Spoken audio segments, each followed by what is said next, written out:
Letter 12 from the Screwtape Letters by C.S. Lewis. My dear Wormwood, obviously you are making excellent progress.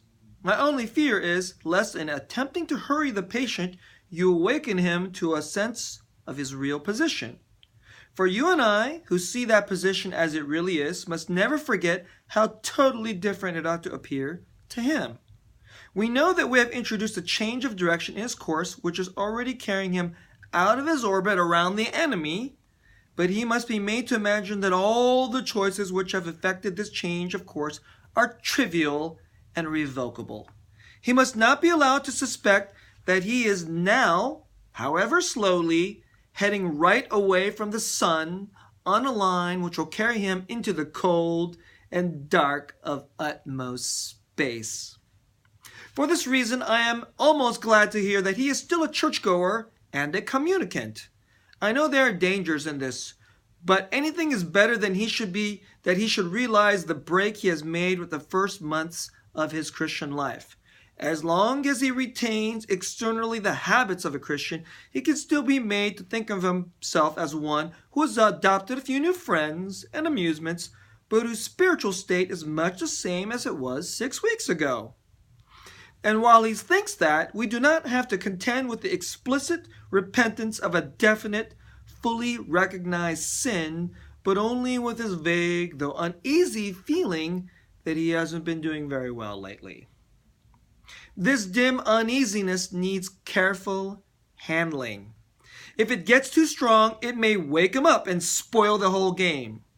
On the other hand, if you suppress it entirely, which by the way the enemy will probably not allow you to do, we lose an element in the situation which can be turned to good account. If such a feeling is allowed to live, but not allowed to become irresistible and flower into real repentance, it has one invaluable tendency. It increases the patient's reluctance to think about the enemy at all. All humans at nearly all times have some reluctance, but when thinking of him involves facing and intensifying a whole vague cloud of half-conscious guilt, this reluctance is increased tenfold. They hate every idea that suggests him. Just as men in financial embarrassment hate the very sight of a bank book, in this state your patient will not omit, but he will increasingly dislike his religious duties. He will not think about them as little as he feels he will think about them as little as he feels he decently can beforehand, and forget them as soon as possible when they are over. We're talking about like praying, going to church, worshiping. A few weeks ago, you had to tempt him to unreality and inattention in his prayers. But now you will find him opening his arms to you and almost begging you to distract his purpose and benumb his heart. He will want his prayers to be unreal, for he will dread nothing so much as effective contact with the enemy. His aim will be to let sleeping worms lie. As this condition becomes more fully established, you will be gradually freed from the tiresome business of providing pleasures as temptations. As the uneasiness and his reluctance to face it cut him off more and more from all real happiness, and as habit renders the pleasures of vanity and excitement and flippancy at once less pleasant and harder to forego, for that is what habit fortunately does to a pleasure, you will find that anything or nothing is sufficient to attract his wandering attention. You no longer need a good book, which he really likes, to keep him from his prayers, or his work, or his sleep. A column of advertisements in yesterday's paper will do.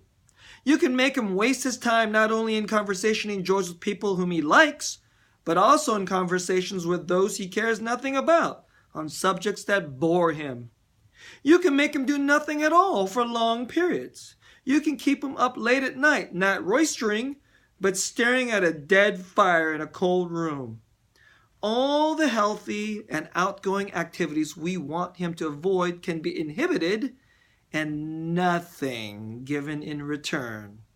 So that at last he may say, as one of my own patients said on his arrival down here, I now see that I spent most of my life in doing neither what I ought nor what I liked. The Christians describe the enemy as one without whom nothing is strong. And nothing is very strong. Strong enough to steal away a man's best years is not in sweet sins, but a dreary flickering of the mind over it, knows not what and knows not why. In the gratification of curiosity so feeble that the man is only half aware of them, in drumming of fingers and kicking of heels and whistling tunes that he does not like, or in the long, dim labyrinth of reveries that have not even lust or ambition to give them a relish, by which once chance association has started them, the creature is too weak and fuddled to shake off.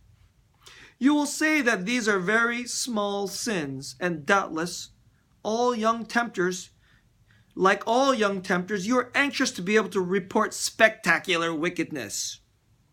But do remember, the only thing that matters is the extent to which you separate the man from the enemy. It does not matter how small the sins are, provided that their cumulative effect is to edge the man away from the light and out into the nothing. Murder is no better than cards if cards can do the trick. Indeed, the safest road to hell is the gradual one, the gentle slope, soft underfoot, without sudden turnings, without milestones, without signposts. Your affectionate uncle, Screwtape.